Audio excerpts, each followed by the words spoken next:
Let's get into it. Welcome. We are here to talk today about Osteo, Sarco, Besity. This is a made-up word. I made it up, but I'm going to show you a couple of really good pieces of evidence that show this is actually a really big issue. There is something called sarcobesity, and we will talk about that. Now, before I go to the next slide, let me jump onto here first and show you guys this. I don't really know what to call this. Is it an epidemic? Is it a pandemic? What I know it is it is definitely something that is affecting our community. It is, there are definitely parts of it that are, well, all of it is self-inflicted. We need to make, good decisions and choose to exercise, et cetera, et cetera. And there is pretty good evidence to show this is happening worldwide. So there are definitely issues here. Before I flip to the next slide, I don't want anybody to see this slide and go, oh, this way or that way, left or right. I'm simply using this clip and this interview from an individual who shares great information, and I will showcase him. This is Peter Attia. I don't know if you're going to find anybody, or I'm sure you can, but he's very, very well educated, is my point. And he was on the Joe Rogan Experience, November 17th, 2021. It's a great episode if you guys get a chance to see it. A little over halfway through, they talk about cars and bow hunting and all this other stuff that I don't have a ton of interest in.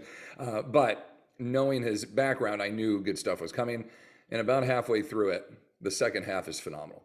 He just goes into all this research they do and all these issues that they see. And really, he has some really great clips that I'm going to show you a couple. And this is really what kind of got my mind around the idea of, he talks about sarcobesity. And we started to kind of draw these connections. And then I saw, well, hey, osteopenia has a big piece to do with this. So we kind of made up that word a little bit as we go through. But this is the first one. It's short.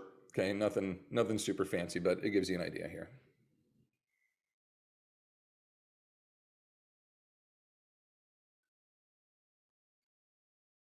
Okay, so just basically talking about this is going to be something that naturally occurs with people unless they take action, is kind of where he goes with this. Okay, so let's start by just kind of breaking this down here a little bit into what each piece is, right? Our first piece of this is osteopenia. Osteopenia is a condition. I know a lot of you are professionals on here, so you guys know this, but just, I know we have some either beginner level trainers or just some regular folks that aren't trainers on here. I want you to be able to know what we're talking about and have some good understanding. Osteopenia is a condition basically that, because there's no stress placed on the bones, that your bones are not going to maintain a rigid, stiff, strong ability. They're going to start to get soft. And basically osteopenia is the softening of the bone, and the process that can be reversed. It's like your warning sign. What's going to happen if you don't make some kind of changes in your life, healthier eating, resistance training, something that produces more impact on the body and demand. Eventually, osteopenia leads to osteoporosis, where your bones are now officially brittle and weak, can break, especially if you're older, especially if you have a fall. There's very good research to support. I believe it's 90% of the falls in those over age of 70 end in severe, like catastrophic, life-altering conditions. And 60% of those eventually lead to death. So falling is just, by far the number one thing we have our concerns about with our older populations. But it can happen with anybody. There are people in their 20s and 30s that have osteopenia. It just is obviously more prevalent in the older populations. Okay. When we kind of transition and look at the idea of you have softer bones, the reason you have softer bones is you're not placing any kind of stress through your body via the recruitment of muscle mass. So in most cases, if you have soft bones, you also have sarcopenia, which is a loss of muscle mass to a point where your ability is now altered or changed. So great examples, being able to reach your arms vertically over your head. If you don't do that for about a decade, you won't be able to do it anymore, okay? Look at flexibility in youth. When I was 13, I was in Taekwondo, I was Tang Sudo, I was doing Jiu-Jitsu, like I was doing all these things. I could do the splits, I was super limber. Stopped doing all that, and 5 or 6 years later, couldn't do the splits anymore, didn't have that flexibility anymore. These are all lost abilities. If we just simply stop doing them, we won't be good at them anymore, okay? And sarcopenia is, in our case, as we age especially, the ability to move and just create general locomotion and transfer that into ADLs, activities of daily living, or DLFs, DLF, why am I blanking? Daily life functions, okay? Between those two, getting dressed, going to the restroom, buttoning your clothes, transferring up and down from the floor, up and down stairs, reaching overhead, hinging down to the floor, all these actions, we start to lose those abilities. When we do that, quality of life is going to change. Ultimately, this leads to a loss of independence. And that's one of the greatest fears. The number one fear is you're going to fall. For older pops, you're going to fall. Number two is that you're going to lose your independence, okay? One definitely has to do with the other, in the sense that if you fall and you get yourself injured, more than likely you're going to lose your independence. On the other side, if you're just not strong and not capable and not doing the things you need to do, that can happen as well. And then obesity. Don't really think of older populations. As you guys know, my target, my main demographic and folks that I work with are all over 50. The majority of my clients are over 70, or excuse me, 65, 70. I think my youngest client is 33, and I have a 40-year-old, and both I train their parents, and that's how I started with them, was working with their parents and or grandparents. You don't really think about older populations and correlate with obesity. Maybe we see some stats on overweight, but obesity, definitely a growing concern, pun intended. And you'll see, I'll show you some really good stats to back this up. It's a big issue. And as we're seeing this connection between high body fat and lack of muscle mass, that's where this sarcobesity merge comes together. And the more we looked at the data to show individuals that had sarcobesity, we also saw a huge correlation to their bone density, and thus the birth of osteosarcobesity, which is really, via this information and the stats and the articles that I'm going to show you, is definitely a growing concern. And I believe that we, personal trainers, as I'm speaking to most of you, are the front line to help educate our clients and to implement the proper strength training strategies to overcome these issues. So just really basic information. These were screen grabs straight off the internet. You guys go to look for basic info on any of these. I want to just give you that info, where you're going to see it most common, treatable, etc. Obesity, you can fix. Sarcopenia, in an acute format, meaning in the early ons, you can repair. There is such a thing as chronic sarcopenia, which means you're too far gone. You've lost the ability so much that it doesn't matter what you do. You can improve it a little bit, but you've got it.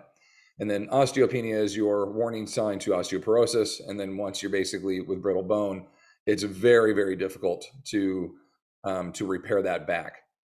What you can do is slow down your bone degeneration, and a great way to do that, the slowest test on earth, is these DEXA scans. I think they're done yearly, maybe twice a year, depending on your doctor and what exactly they're looking for. But these scans are pretty cool, and they can show your left hip compared to your right hip, your left thigh and femur to your right, etc., and then just overall general bone density and such. All things to kind of look for. All right, as of numbers this year, 2022, I took this straight off the web search and the numbers that we have current yesterday. There's 108 million Americans over the age of 50, and 14% of those have osteopenia. 29% have osteoporosis. Gives us a total of 43% of the demographic to have some type of bone density issue, some type of concern. So out of 108 million, that's 48 million Americans, okay? With sarcopenia, still starting with our 108, 25% have acute sarcopenia, basically atrophy to a point where it's starting to have a bit of an effect. And then chronic, you're at 20%, definitely life-altering, cannot perform or do what they would typically do. So we have lost some function. We're going to be anywhere between 25 and 45% for that demographic. So it's going to give you between 27 and 49 million Americans there. And then our obesity here, I couldn't find exact numbers of the overall, but this was exact from, and again, I'll show you, I think it's Georgetown is the research article that I got this from 2021, I believe. I got a bunch of stuff to show you, so I don't have exactly all my dates exactly memorized yet. But 46% of those over 50 were overweight. 23% of those are obese. Overweight is they're going to measure this by BMI. So they're going to give you, a certain score, basically saying that your ideal body weight is, A, you're a little bit over, so that's B, and then you're too far over, now you're C, obese, okay? And that's all going to change per male or female, your height, your age, well, they don't really take in a density in there. They should. I am clinically obese. I'm not over 50, but I'm not helping our statistic by any means either. Also, a very good argument why insurances should not really use BMI, in my opinion, to judge if someone is going to need higher premiums or if they basically get penalized for such. If you look at a lot of bodybuilders or just those that are more athletically developed,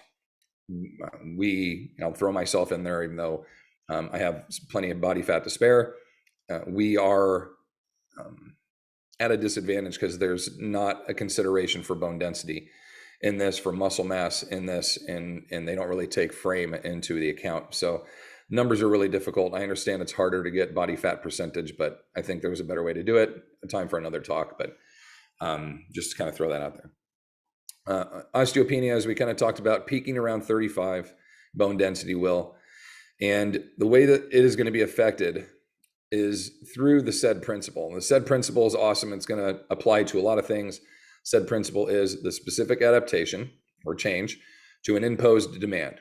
The demand is pressure being placed on the bones via the muscle, via you trying to lift weight, okay?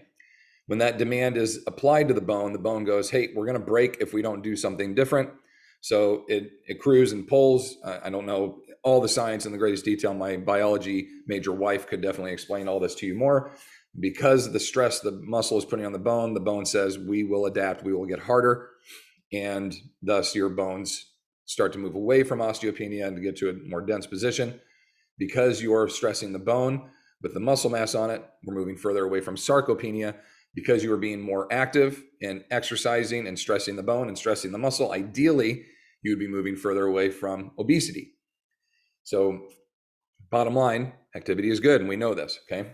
How do we specifically apply certain imposed demands that are appropriate to the older population to help with their bone density, either in slowing or stopping, in the rare case, improving that score, okay? It's gonna be very difficult, but it is possible. Really, for those over 50, we're looking to slow and or stop their bone loss, not necessarily to improve it. It can be done, but it is, again, very difficult, okay? When we look a little bit further, you're not going to see any symptoms necessarily of osteopenia. Breaks, weak bones don't hurt, but breaks do. We talked about the falls, 70% leading to death, very high numbers. We talked about the DEXA scores here. The scores are going to rate. Now, I have seen another scoring system. It's not very common, but I have seen one that I believe is a 1 to 5. They move away from the negative scores, but the most one you're going to see are these T scores. +1 to a -1 normal, -1 to a -2.5 is osteopenia. You're in the warning sign. -2.5 or more your full-blown osteoporosis and basically a fall risk and concern of, if you do fall down, severe or catastrophic break can occur, and that's going to definitely alter life, as we talked about. Trying to make sure I'm using all of our terms appropriately here when we go through.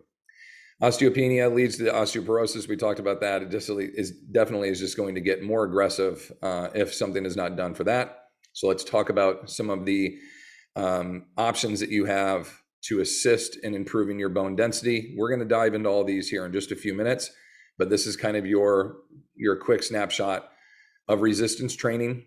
When introducing that, accommodating resistance and or progressive resistance, basically using bands, is a great way to do that. When the joint is at its deepest flexion or its most secured or most stressed, the band is at its tightest. As you work through a more less stable or fully extended range of motion, the band produces less stress. So introducing new stress to the bone, we want that imposed demand that the body will have to specifically adapt to. Remember our SAID principle. We want that demand to be there, but not to be so aggressive that the muscle gets injured or the bone gets overly stressed, can even break under certain stresses. Everybody remember back to Arnold up skiing, standing on his skis and his hip broke, okay? You don't have to be doing something super dynamic. If he was skiing downhill, it would make more sense. But he's literally just standing there and his hip snapped as he leaned and looked in a different direction. There's a lot to say for certain bone densities. Now at the time, was not resistance training, had taken years off while he was being the governor. Goes to show us though, a lot of stress, time off, over the age of 60, and definitely the body regresses, the bones get soft, anything can happen. So we want to introduce that gently, is my point. Work towards cables and pulleys and eventually build your way up to free weights. Tempo training, eccentric and power training. So time under tensions and moving things very quickly. I am going to present to you a way to do both of those in one controlled style of training that introduces HIRT training, high intensity resistance training, not to be confused with HIT training, which is high intensity interval training. Our industry has kind of merged those two things together and said, this is all one thing. You're lifting weights at a faster pace with a lighter weight, and there's a struggle. You get your strength and your cardio mixed into one. Technically, HIT training, high intensity interval training, doesn't include a lot of weight. Usually it's just your body weight or very light loads, where HIT training, high intensity resistance training, does include resistance. So you truly can build a strength and conditioning program. I've been doing this for years. We just didn't know that it was called HIRT training until, I don't know, I found this like 4 or 5 years ago. I think the first time it was coined was 2009, if I'm finding the furthest back research I could find with using the coin of a HIRT training. High intensity resistance training was 2009. I started doing this variation of training in 2004. Not saying that I invented it. That's not what I'm saying. I'm just saying I didn't know what to call it at the time. We called it HIT training because it was a higher intensity and we were training. We did intervals. So control range of motion, more complex movements, basically bigger bang for your buck while you work through. Older populations, you're working for 60 or 90 minutes can definitely do fatigue, lead towards more injury. So we're going to do shorter bouts, a little more intense as we build our clients up. Now, I mean intense in terms of effort that they put out, not necessarily in intensity and load. Okay, that'll be something that you build up to. And then on your days that you're not resistance training, okay, a very old-fashioned way of placing stress to the body, but a very new idea to the general population is something called ruck training. I've been ruck training, loaded walking for almost 2 years now.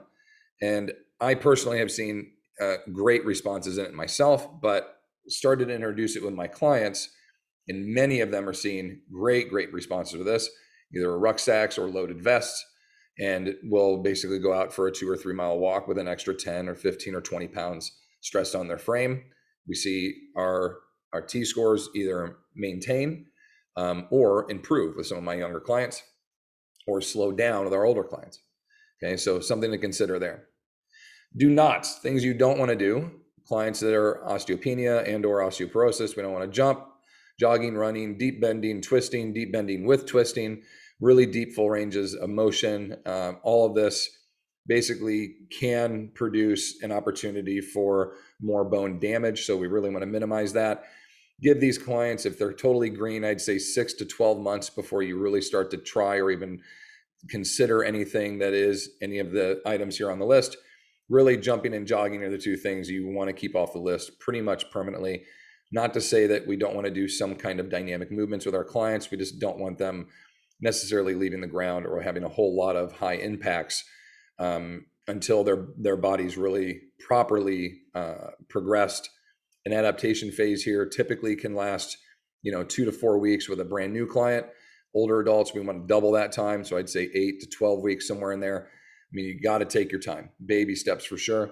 And then any kind of movements that we would consider high risk, like a step up or reverberating rope slams, that kind of thing, anything that can affect the client and an opportunity to either fall or have more damage done back to the body, we want to be careful. All right, deeper look at sarcopenia. Poverty of the flesh, that was coined in 1989. You have your acute sarcopenia. Sarcopenia is basically, as we kind of talked about, cases of 6 months or less. That's fairly acute. It can be temporary. Basically, maybe you got sick or you were in a car accident. You couldn't move a whole lot. Your muscles atrophy. Atrophy ends after about 48 hours. Early onset sarcopenia starts at about 7 days or so. And beyond that, 14 days, you are full-blown sarcopenic. Your muscles are shrinking. You're going to start losing your abilities. That can be rebuilt. Okay, 3 to 6 months is kind of the window. Beyond 6 months, we're probably going to start losing our maximum capabilities getting back. Older populations definitely going to lose some of their ability. Okay, your chronic sarcopenia can be conditions that persist more than 6 months and usually are definitely going to have some type of permanent effect on the body. But a lot of times this can be a case because of sickness, illness, etc., or just the lack of use. Decrease in strength, decrease in power. Both of those two things are going to decrease stability, balance, coordination, reaction time, all the things that we need for good locomotion, movement, about coordination with the hands, be able to pin buttons, brush our teeth, do all of our ADLs and our DLFs. These are all things that we concern ourselves with as we age, knowing that if that lack of ability persists, we're probably going to lose our independence, okay? So this is a big one for us. I think sarcopenia is probably the one that I would be most concerned about. And it's definitely the thing that if we address, let's build more muscle, okay, or attempt to build more muscle, the bone density is going to respond. If you're doing this often, your body fat percentage ideally will start to decrease. If we have any overweight or obese issues, sarcopenia is really the tip of the spear, if you will, or as I say here, the linchpin that kind of connects all this, but it's absolutely the linchpin for a poor quality of life. The lack of muscle mass, you see all of these health issues that come about. Higher increases in muscle mass, we see higher responses from individuals via some surveys and studies just on how good is your quality of blank, movement, life, sexual activity, quality of everything, abilities to go outside, all scored higher for those that had higher body masses, or lean muscle masses. So things to consider. Okay, I'll let you listen to this one here real quick, and then we'll talk about this.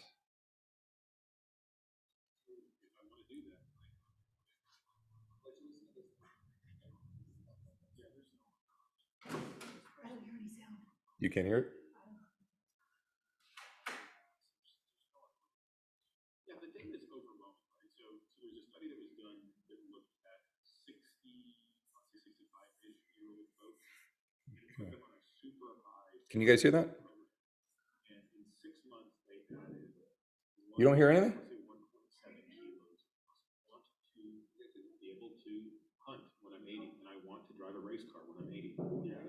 And if I want to do that, I have to put in a lot of time right now to make sure I'm strong enough to do those things. Yeah, there's no other options, especially for bone density and maintaining muscle mass. There's no other way to do it. Yeah, the data is overwhelming, right? So there's a study that was done that looked at 65-ish year old folks, and it put them on a super high strength training program. and in 6 months, they I want to say 1.7 kilos of muscle mass. That's pretty good. That's like 3.5 pounds of muscle per I'm not liking That's this. very good. All 6 right, months. what's happening here? Training, and I forget exactly how much more protein. Jesus. All right. I know. What's happening is we have a our feed for the Facebook Live on the other end. I can't turn the volume off of that. I see. We have a oh boy. Feed for the Facebook. Okay, we have a delay. My bad. We have a delay. All right. Hopefully we're back live here on this. Everybody's hearing me live. Okay, let me just go through what he's talking about here. So he's talking about a study that showed these 65 plus year old clients that did a 6-month resistance training program. They had an increase on average of 1.7 kilos of body mass, muscle mass gained, not body mass, muscle mass gained. So that's 3.74 pounds. And a second group of 65 plus year olds basically just did 10 days of true bed rest. All they could do was get up, go to the bathroom, get their food, go back to bed. And in 10 days, they lost 1.5 kilos of muscle mass, 3.3 pounds. And finding is that what it takes to gain over 6 months of really hard work can be lost in literally 10 days. And so when I went to go look for this is a study that I found right at the beginning of the pandemic. This is from May 2020, and I could not find the exact ones the exact numbers that he was talking about in a study. So he's either talking about this one and just had the numbers off just a little bit, or there's another one that kind of goes with this. But basically, this is a like a retirement community. It's not assisted living. Basically, it's similar to like where my parents are. They're independent living, but they have a strength training coach that works on site with them. They track all of their steps and their activities. The research, as you read deeper into this, like they do a great job with these folks. So they went into the 14-day quarantine where they could not leave their rooms right at the beginning of the pandemic. And they were averaging 6,000 steps a day. They dropped 75% of that once the quarantine started, and they were basically only getting 1,500 steps per day. They had a 4% reduction in fat-free body mass, muscle mass. They had an 8% reduction in muscular strength, a 6% reduction in power. And the 2 weeks after, once they were allowed to come back to the weight room, the staff said, let's see how close we can get them to get back. They weren't even close. 2 weeks did nothing. It took them between 4 and 6 months to even get close to getting back. So extremely similar. I feel like he talks about so many different things. I think this is the one he was talking about because you can see it up on here, the 1.7 muscle mass. I'm pretty sure this was it. And this gives you a great timeline of what exactly is happening to you within the days of things coming on. Janice, do you know if these are for men or women only? This is a combo as you look into this study. And you guys, I put all the screen grabs on here so you can go and find all these articles. So throw this in your DuckDuck Go or your Google search, and you can read further into these. I believe it was a pretty even combo of both. If I'm remembering that there, yeah, it's a combo of both. All right, you do a workout and you get your pump. You're feeling huge, okay? You're getting your pump. After 24 to 48 hours, any remnants of that pump is now gone. Blood flow, restriction, all that, everything has gone back to normal. There might still be damage from the work that you've done, but as far as the blood activity and the vasoconstriction, the dilation, all that occurs, you're basically back to normal, okay? 48 hours at most. After 48 hours, you've just been laying around doing nothing, you're gonna start to atrophy, okay? Your muscle mass is gonna start to not decrease in strength or power or ability, none of that. It's just in size. There's not a recruitment of blood to be shoved into that based on you doing curls or doing something that would create a pump, right? And when you do your curls, your arms get bigger, and then a couple hours later, it kind of goes back to normal. That's what we're talking about in terms of a pump, okay?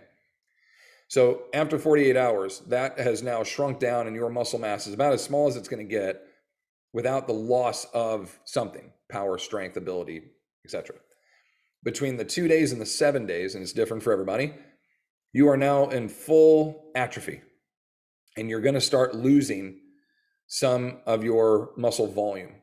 Okay, now we started with a very little loss, 1.7 after 2 days. Now it's at a week, we're at 5.5% of our muscle volume loss. We're gonna, when we hit the 10 days, we're gonna hit kind of the early onset of sarcopenia. And then at 14 days, you're full-blown sarcopenic. Now, and you see all the numbers there. I want you to think about this. Okay, when I first posted this slide, I had a big red flash that came up across it, and it said, it's been 350 days or whatever it was since, for us, March 17th or whatever the date was for everybody else, right around there, where everybody had to stay at home, not go to work, not et cetera, et cetera. So let's already look at our US population of 371 million or whatever it is that we have now, and understand that only 15% of our country exercises on a regular basis. 15%. Of that 15%, less than half are older populations. So we have a very large chunk of individuals, especially older pops, that are not exercising. And now you just told them all to stay home, don't go outside, don't go for a walk, yada, yada. I understand. I'm not talking about the pandemic and questioning. I'm just simply stating people had to stay at home. And let's imagine, I'm hoping there's data being done on this. I'm sure there's research being done on it. Just none of it's out yet because we're still kind of in it, right? Imagine the damage being done to the 50 and up, but especially the 65 and up folks who were exercising, were walking, all of this, from heart disease and concern to bone density, muscle mass, obesity, etc., all across the board. Imagine the damage that's being done. In 10 to 14 days, we see all of this loss. What happened at a year? What happened at a year and a half? What happened at 2 years? The reason I'm breaking it down this way, and the reason I get all ramped up about it, is at no time in my lifetime for sure, but I'd say in the last 100 years, do older populations specifically need us, personal trainers? I know we've only been around as a profession since like the late 60s, early 70s, if you want to call it that. At no other time have we been needed more. Have a demand for exercise and a demand for a overall like reboot of body health and image and understanding been needed, okay? Specifically and especially for the older populations. And when we look at the obesity levels, the sarcopenia levels, the osteopenia levels, we see that at least 30% of each one, okay? At minimum, it's probably higher, okay? We had plenty of overlap, but at least 30% of that population is affected by all three again.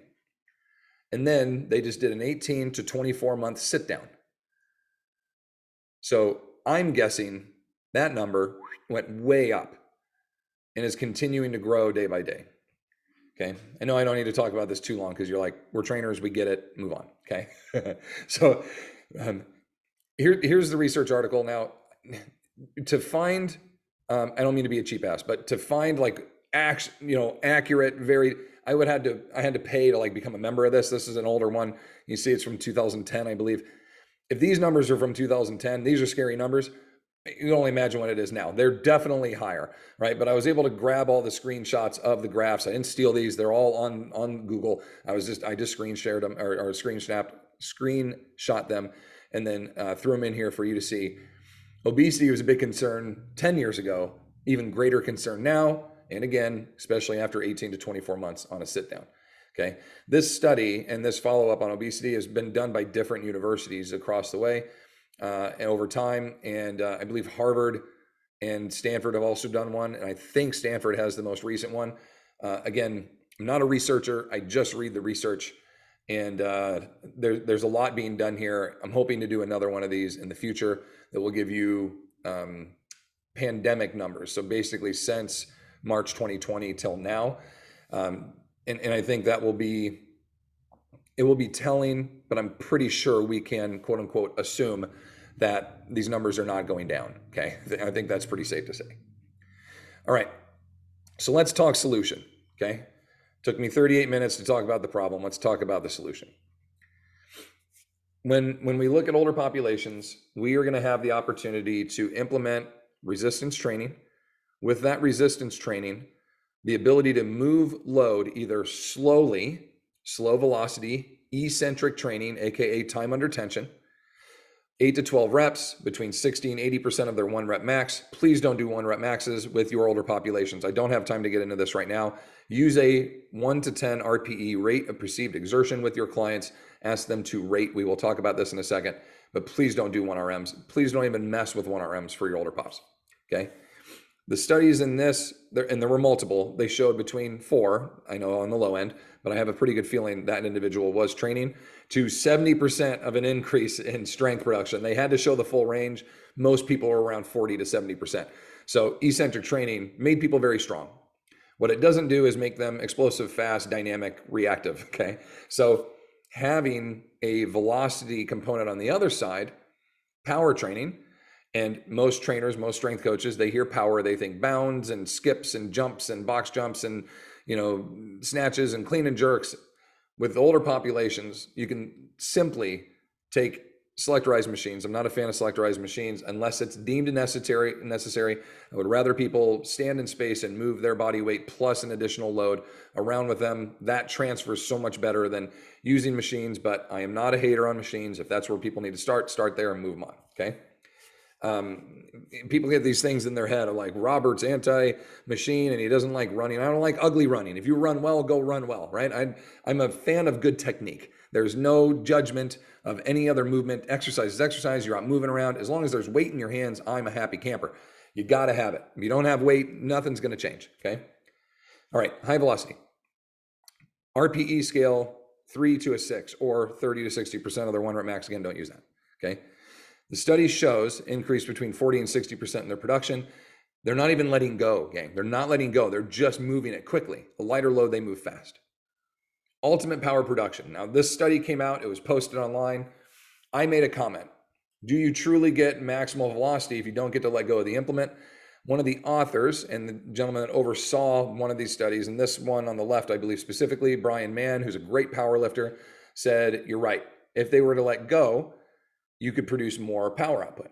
So your vertical tosses, chest passes, slams, lateral tosses, any variation of a release drill where you get to accelerate load and let go, okay, is kind of the number one way to do power training. Using load that is lighter, keeping control but moving it quickly would be the second way to do it, okay? All of these can be done in environments, in the basketball court, outside, on the concrete, etc. Very safe ways to do this. Looking at eccentric training, time under tensions, multiple studies. There were many, many more, hundreds more. I not to spend too much time on this, but I call it blessed because this was an opportunity that just fell into my lap. I was asked to review an article that is coming up through one of the NSCA's research journals that was basically a review of all the research to see what everybody was funneling their information down to. It started with nearly 5,000 articles that feature the word older, oldest of older, adults, resistance training, strength training, etc. And between overlapping and ruling out pieces that were not relevant, it basically funneled everything down to 20 articles that either referenced another article that basically you could check off and go, that information was repeated, right? Those 20 articles came down to resistance training is great, eccentric training, time under tension, power production, higher intensities, consistent load, LSD, long slow distance with higher loads, rucking. Basically everything I'm sharing with you today can be implemented with the older populations with 1 or 2 strategies and achieve all the things that we're working on here, okay? So you can look into this even further on the eccentrics. Jonathan Mike, happy birthday to Jonathan. His birthday was yesterday. He's in the 40 club now. He does great work with eccentric training. I'm hoping we'll see him at FAI, the Functional Aging Institute, in the future and talk more about that, as that is his area of expertise, okay? Looking for more information on high intensity resistance training, HIRT training, okay? We're gonna implement this with an older population, so there are concerns. What if they have disease? What if they have injury? What if they're male? What if they're female? What if they have high testosterone? What if they have low testosterone? What if they have injuries? Across the board, I found positive responses and the implementation of HIRT training, high intensity resistance training, male or female, with disease or not, trained or not, injuries or not, as long as it could be safely implemented with them. This was a fantastic style of training. It was done in a minimal amount of time, asked for higher efforts, but in shorter bouts. Clients responded exceptionally well to this. Okay, so my suggestion of strategy here is, can we learn how to move lighter loads quickly, eccentrically control the load back down, and do this at higher intensities and check all 3 boxes at once and give our clients the maximal benefit? The answer is yes. And on the days that they are not resistance training, could they add in something like loaded walking, rucking, to improve and work on their bone density, their cardiovascular strength, their lower body muscular strength, etc., core strength? And the answer to that is yes. As long as your clients can walk, they can loaded carry 5 pounds, 10 pounds, 15 pounds. You don't have to have a lot of weight. Think of how many impacts you take with a half a mile or a mile, how many strides and steps we're getting with an extra 10, 15, 20, 25, 30, 35, 40 pounds, right? As they work through this stress, it can be very beneficial, minimal investment, already asking them to go out on walks, checking more boxes, okay, as opposed to more birds with one stone. I'm not a huge fan of that. Don't like hurting anything, okay? Checking more boxes with one exercise, with one opportunity. Guidelines for high intensity resistance training. I have an entire course specifically focused on this. This is not a plug for my course. If you want more information, you can go to our website. I will show you the website at the end of the day, trainingtheolderadult.com, okay? Not a plug. You guys can learn about this wherever. I have multiple free webinars on my YouTube page. I just want to share the information. If I wanted to plug it, I would give you a tease and move on. This is it right here. 3 to 6 complex movements per workout. These should be done first in order, okay? Big muscle groups, work the big muscle groups. Small groups should come later. You can still do 2 or 3 auxiliary movements later on in it. Same bout, same idea, but do your bigger ones first most of the time, 90% of the time. It is fun to switch it every once in a while. It's a dick move. Your clients won't like it, but it gets great results. I call it plateau breakers. You get so used to doing something, we flip it, makes it really, really hard, kind of break through stagnant stages. Things can really change from there, okay? Repetitions between 8 and 20, typically. You can go a little higher sometimes. You'll see some of our workouts. We do, terrific 20s. They're usually called the terrible 20s, but I'm a positive guy, so we go terrific 20s. We have the flirty 30s. We have all kinds of ones that we'll do. There are some higher volumes, but again, those are clients that have been training with me for literally decades, right? Been working with me a long time, so I have a lot of confidence in them. Start lower with your beginner clients, your green clients. Build and establish, remember, to double your adaptation phase, at least 4 to 8, maybe closer to 10 weeks. Very simple, very basic, 2-to-1 tempo lifting, and then you can start to increase things, start to move it up a little bit. We like to perform rounds, basically a list of exercises that you can kind of work your way through, more or less allowing certain muscle groups to recover while they're not the primary lead, i.e. a overhead press followed by a lat pull down. Shoulders will rest while the lats are pulling. I know agonist, antagonist, there's stability, and I'm just saying as the primary, okay, you can give them time to recover while you're hitting another. Instead of do one lift, wait 90 seconds, do it again, wait 90 seconds.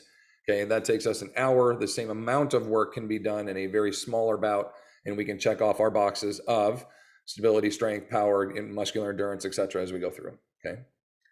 Recovery times, 10 to 30 seconds in between, basically the amount of time that it takes you to move to the next exercise, select your load, pick it up, take a deep breath, and we go. After each round or each time you go through the list of your 3 to 6 exercises, you should take anywhere between 30 and 90 seconds. I don't sit there with a clock, gang, and time my people. What I do is I watch them and I observe their body language and how they are moving about through the workout, what their color is like in their face. If it's getting white and I see them looking around funny and they're weaving side to side, we're probably done for the day. We've done too much, gone a little too hard. But if they're capable, they're having conversation with me, we're doing good, we'll try to keep working that. There was a very old video game, an old original Nintendo called Excite Bike. Anybody remember that? You could build jumps and cliffs and things you could jump your bike off. And you would have to go AB, AB, AB, AB, and you would have to rev the engine. And if you just held the button down, you would overheat and you would have to stop and recover, and they'd make you wait for 3 seconds and then you could go again. Very similar with our clients. We don't want to overheat them. We don't want to redline them. We want to get close and then recover, and get close and recover, and get close and recover.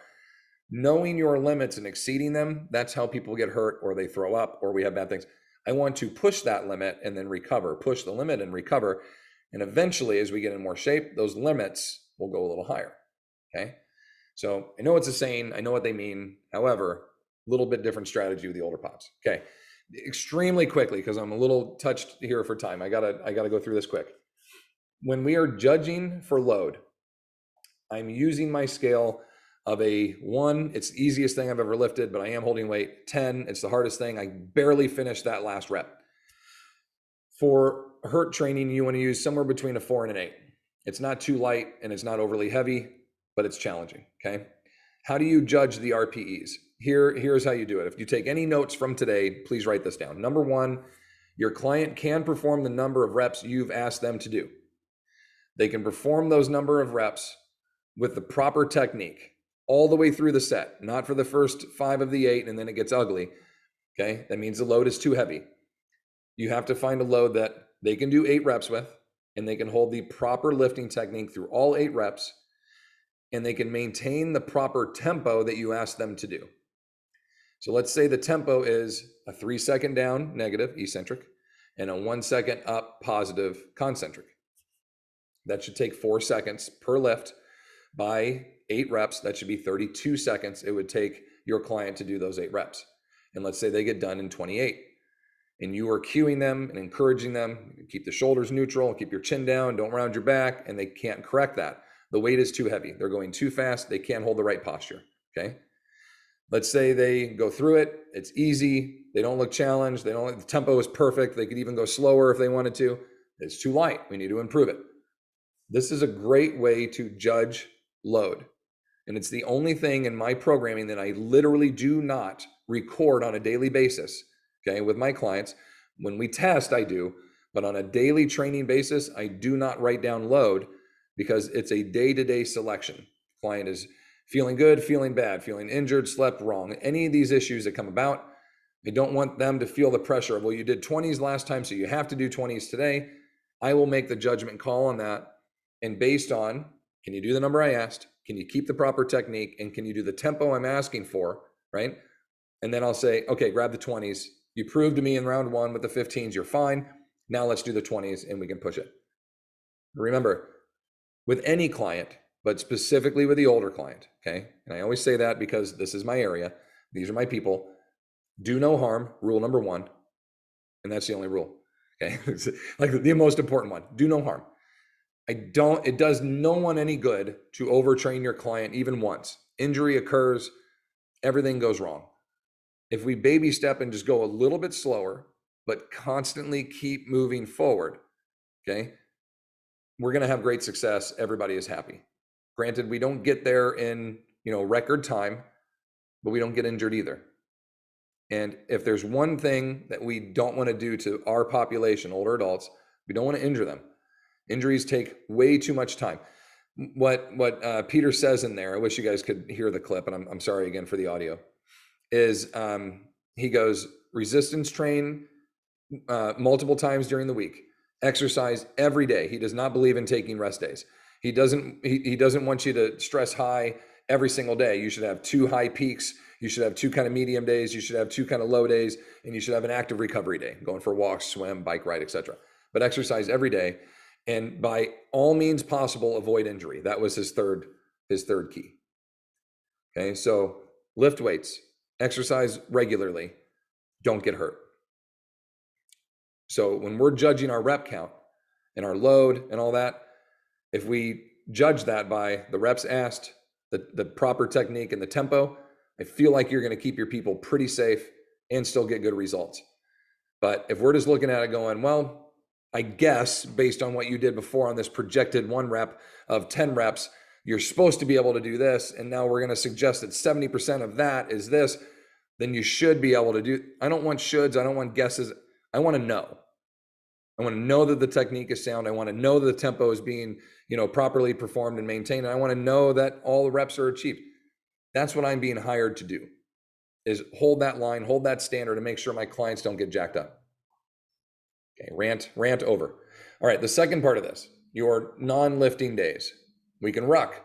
Rucking can be done 1 mile at a time up to, 4 or 5 miles at a time. You're going to have some extremists like myself that are going to go further. Years of training to progress you up to that. You saw my Instagram, Facebook post over the weekend. I made my first 20 miler this weekend. It was very difficult, and it took me 4 months of very consistent training, but basically 2 years to build up to that, to be able to do it. And I have a crazy goal of doing some of these longer rucks. They have ones that are 50 miles in a 24-hour block. I'm going to see if I can build up to something like that someday and see if I can call myself an athlete. Okay. But our regular folks, regular people, 1 to 5 miles, 5 would be the ultimate. Okay. And we kind of build up to, you see with just this basic, this is from goruck.com, but they had a review of a study done to these backcountry hunters over 12 days. We're rucking daily between, I think it was like 3 and 8 miles a day, carrying load with them consistently, weren't running or anything, just carrying load. Body fat went down by 14%. This is some, what they call humping, right out in the hills. You got a lot of, we're going, 9 clicks due east, that kind of stuff. You're doing a lot of work. So 14% body fat decreased of these 12. Muscle mass up 0.1, basically point being they didn't lose muscle. VO2 max improved, and bad cholesterol went way down. Again, not a huge group, 12 people, but everybody had some pretty good progress. Injuries were not there. If you can walk, you can ruck. That is my point. Okay. Don't need a ton of weight. You can use a regular everyday JanSport backpack, whatever your grandkid or kid has, put it on there, throw a couple books in it, and off you go. And you get serious about it and you like it, you can improve your gear. Okay. Research on the rucking. Where else would we find the best information from? Not only from the NSCA, I love them, they do great research, but from our military. They ruck constantly, they hump constantly. We have a Marine that lives right across the street from me and sees me on my rucking, starts laughing. He goes, "How far are you going today?" And I said, "Well, I'm shooting for 8 miles or whatever." And he goes, "Man, I did so much. Luckily you're in hiking shoes, hiking boots. I had to wear leather boots, when I was out there." And told me between 90 and 160 pounds he would carry sometimes. And I'm, complaining about the 40 pounds that I have on my back, et cetera. Okay. So the military has very good research to support bone density, strength, cardiovascular. Negatives were foot injury, and foot care was a big one. Lower back, but again, this was for what they call packs B and C. They basically have kits that are like 40 to 50 is their first A, and then they have one that's like 70 to 90 B, and then one that's 140 and over, up to 160 pounds. And these are kind of determined kits of amount of gear they have to carry. The lower back injuries and the shoulder injuries came about with the latter two, the 80 and up to 140, et cetera, the second 2 kits. So as long as you're not going crazy with load, a very safe thing to do with good result. And then our biggest concern is toe bang, shin splints, losing a toenail, that kind of thing. I do have pictures of my feet. I'm saving them because I have a rucking little course that I'm putting together for our select members that they kind of take you through that and show you some of the issues and how to improve them, that kind of thing. So I'm doing some self-recording as we go through that. A basic little program. I wanted to give you something here that you could kind of take in and maybe start to look at and implement. Is a 12-week training program. The first 6 weeks, just rucking twice a week, lifting twice a week, and having some mobility and active recovery days. Okay, I did put rest days in here, though I like to do something daily. Let's consider this is a brand new client who has never trained and they're 60 years old, okay, whatnot. We're not going to jump them straight into a 6 or 7 day a week training program. I want to take it pretty easy. So Sunday rest, Monday they come in full body, ideally HIRT style training program with some mobility work. Tuesday they could do a shorter ruck. Wednesday just mobility work, primers, getting moving around a little bit, maybe some bands, maybe some therapy, a little scraping, some things to kind of help out. Thursday full body lift. Friday we rest. Saturday a long ruck with some mobility work around that. Okay, be a great way to start people off into this. 2 days of training, 2 days of rucking, maintenance in between, you're good. After 6 weeks, okay, let's up things a little bit. We're going to ruck 3 days a week, increase our HIRT training to 3 days a week as well. So off on Sundays now, just our one rest day. I could do full body Monday, Wednesday, Friday, rucking short Tuesday, Thursday, keeping my long on Saturday, because the long ruck is going to be obviously longer than the short. And after 5 days or 6 days in a row, a rest day would probably be pretty good to follow that the long rucking day. This is a snapshot, if you will, of the issue at hand and some strategy that we can use to help improve it, okay? And I'll come back and show you guys this in a second, but this is a snapshot of the issue. I think we know that we're staring at something right now that is pretty serious. Hopefully we're kind of coming out of this where people are going to start in masses returning to the gym, returning to training. And in doing that, I wanted to supply you a action plan, steps, tools to start to implement that. And understanding that we may only have 2 or 3 opportunities in the week to do that with our clients, pending budget and opportunity and space and all that. What are the best things I can do with them in a minimal amount of time, 30 to 45 minutes? What are the best things I can do that are going to give me the best result? That's the safest thing I can do, and attack the 3 biggest concerns I have: osteopenia, sarcopenia, obesity, okay? Osteosarcobesity. And then ask my clients to do one thing on their days off for homework, which is already something most of them are doing. If they're working with you, they're probably out walking at some other point, and just ask them to carry a little load with them while they do that. So we increase homework a little bit. We perfect and implement in a more efficient, more specific style of training in the gym. And ideally, this 18 to 24 month sit down a lot of these clients just went through, we can build back, get back to where they were, if not improve or get even better. If you have any questions, please feel free to fire away here. If you're on Facebook, I'm not savvy enough to be able to toggle back and forth, guys. So I'm sorry if I'm not seeing your questions. I'll answer them afterwards. And again, my apologies about the audio and all the feedback. I know that stuff's annoying. I haven't done a live feed like this in a long time. So normally it's just a private webinar, but I wanted to share it out with everybody. I hope you enjoyed this. And I hope I gave you some good things that you can kind of use with your clientele and dive in. If you want more information, if you want to learn more about how we do things here at TOA, if you head over to trainingtheolderadult.com and go to, come on, where are we? Why am I missing this? Where did we go? Looks like I ended my show. Let's go back here. Go to trainingtheolderadult.com and click on TOA Select. You will see our Select membership. You guys get a ton of information in this Select membership. We have a library. We have exercise libraries with 200 plus different exercises listed in there, mobilities, 200 plus mobilities, how-tos, mobility, our movement assessment, our movement observation, our templates, interviews. I have 120 hours of recorded, researched episodes that we did in the last 18 months. There is a lot. They can't see it? Okay, my feed here. There is a lot that, let me see, this one. It is not allowing me to share. Okay, anyway, you guys head over to trainingtheolderadult.com, click on TOA Select, you'll be able to read more about it. And we'd love to have you guys there. All right, let me get into questions. I'm having quite the time here. All right, I witnessed my father from 5 days a week as a gym goer to a walker and a wheelchair bound in 6 months. Oh, Margie, that's awful.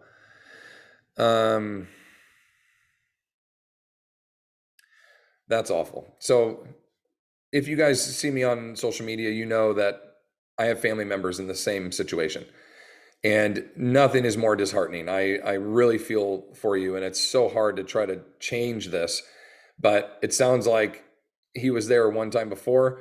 I'm hoping you can help rebuild and get him back to where he was. If there's anything I can do to assist and help you with that, please let me know. You want to show him this video, whatever you want, please do. You guys, great comments on here. Thank you, everybody. I'm really glad you enjoyed this. Whoa, some really nice comments here. Thank you, everybody. Question, starting weight for rucking for older pops in a vest. So it's a great question. The thing you have to ask about rucking is to wear a backpack, a ruck, or a vest. The vest is great if you're going to, in my opinion, ruck for less than an hour when you go out, which is for average folks going to go anywhere between 18 and 20 minutes a mile. So let's say you're not going to go further than 3 miles at your maximum. I think a vest would be good. There's one called Hyperware, which is my absolute favorite. Okay, Hyperware is my absolute favorite one. And other than these guys I have right here, the Rogue ones are the ones that I wear, but I wear those because I use them in-house for training as well. So while I'm doing inverted rows and push-ups and squats and such, I want to be able to load and adjust that load. The Hyperware is only 10 pounds, and you put it on like a life preserver and you zip it up, and it's got little bungees on the side that can cinch down and extend. It's super comfortable. It contorts to the body. It's sand in these little tiny, like inch by inch, little sewn in cubes. And so it doesn't push on your chest or on your back. You can move around in it, and you basically just feel like you're wearing like an actual vest, right? And it's very free to carry that extra load. It's half and half, front and back. So really, that's kind of the one that I suggest to my clients when they're like, okay, I want to do this at home. What do I get? I have them get a Hyperware vest. Just so you guys know, I have no financial return from any of the equipment I suggest, okay? On the other side, if you're going to get a ruck, a backpack, the number one concern that people say is, well, wearing a backpack is going to make me round my shoulders and slouch forward. It's quite the contrary. If you are rounding and leaning forward, your backpack is too heavy. Make it lighter. You should be able to stand up nice and tall and have the load pull your shoulders back to a retracted, neutral, perfect postured position and stay there. The difference between a ruck and a regular backpack is the plates and the load are sewn into pockets higher. So they sit up right between your shoulder blades, that the compartment that's lower is for your water bottle and your extra jackets and that kind of stuff. The weights are up really high. And they do that on purpose so it doesn't move around on you a whole lot, and then the load is kept up and it doesn't sway down into your back. Very different than like a 15 or a 20 gallon, like a hiking backpack with the frame and the back support and the big hip support. That's, you're going to be carrying, hauling tons of load, and you're going to be moving slow, and you're going to be trudging along, and you have so much shit you have to bring. You got to like frame your whole body versus let me put on this weight and go, right? And so you want it high, you want it tight onto your body. Your posture is actually really good, and you're off and running. There are different rucks that are out there, but Go Ruck, in my opinion, GoRuck.com, they make the best one I've ever seen. Yes, they are expensive, but they are really, really good and extremely durable. And they have handles. You can see mine's right there. They have handles on top and bottom, side and side, and you can just cinch up all the straps and use it as a farmer carry. You can clean it, you can press it, you can squat it, you can curl and press it. You can use it as an implement. And they're designed for military use. So like regular everyday people, I'll have that ruck the rest of my life. I'll never need to replace that. And they make really neat ones. They have ones that are like dedicated to certain things, and they're tan and they're black and they're brown, and they have ones that look like just regular everyday backpacks, because there's huge rucking teams in New York City, in Washington, D.C. Like, walking around with a camouflage on your back looks a little silly in the middle of the town. They just put on a black backpack, looks like normal. It's made of suede, right? And this heavy duty material underneath. It's pretty fantastic. So yes, they're a little more expensive, but they'll last you forever. I love them. And I think you guys you'd be really happy with it if you get one. All right, any other questions? I love how many of you are on here and doing this live. I really appreciate it, everybody. You guys know I'm here for you. If you have any questions, you have any follow-ups, any needs, I will have the PDFs available for you.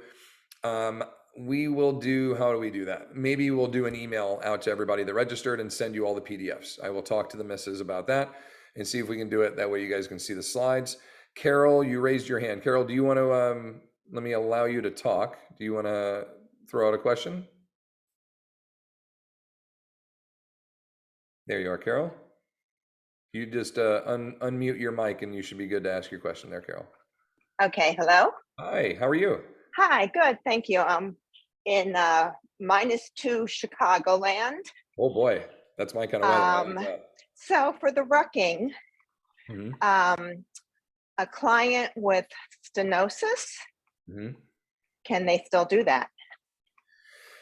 Oh, it depends on how severe it is. And if they've been doing load based resistance training for a decent amount of time. I'd say at least 3 months. Basically, the point is you need to make sure that by putting stress and load on their body, they're not going to have a negative return. So if you go from not training to rucking, it would probably bother her, I think you said, right? Female client? Him. Him. Okay, it'd probably bother Yeah. him for sure. Now, this is a pretty active older adult. If he's been Has lifting been and doing doing, stuff, he should be yeah, fine. he's been, Start super he's, light. Start with 10 pounds. okay, perfect. Yeah. Yeah, I just keep it really, really That's what light. I thought. Yep, keep it really light. And if anything, he'd start to feel it, half a mile or a mile in, and you can always just have him pull it off. I have clients that I have these vests in here, and we have 7.5 pound plates, 5 pound plates. So I can make any kind of combo of load that I want up to 80 pounds. So I'll start them with 10 pounds, 5 on each side, and they'll wear it just around the gym while we do our workout. So they're doing their pulley rows and sit to stands and their lunges and their step ups.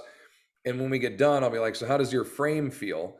And they're like, yeah, I feel fine. My back doesn't hurt. My shoulders were getting a little achy towards the end. But 30 minutes of wearing it, that's expected. And you'll get better. They'll get more endured and muscular to that. But if you could just wear it around the gym for 20 minutes, then wearing it outside and walking around will be fine. Right. That's always And good. I'm assuming you would emphasize good posture on all these. Absolutely. Yeah. Yeah.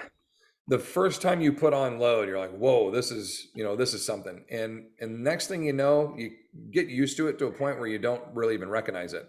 And when that happens, that's usually when you're ready for a little bit more. Like I started with 20 pounds that felt kind of heavy.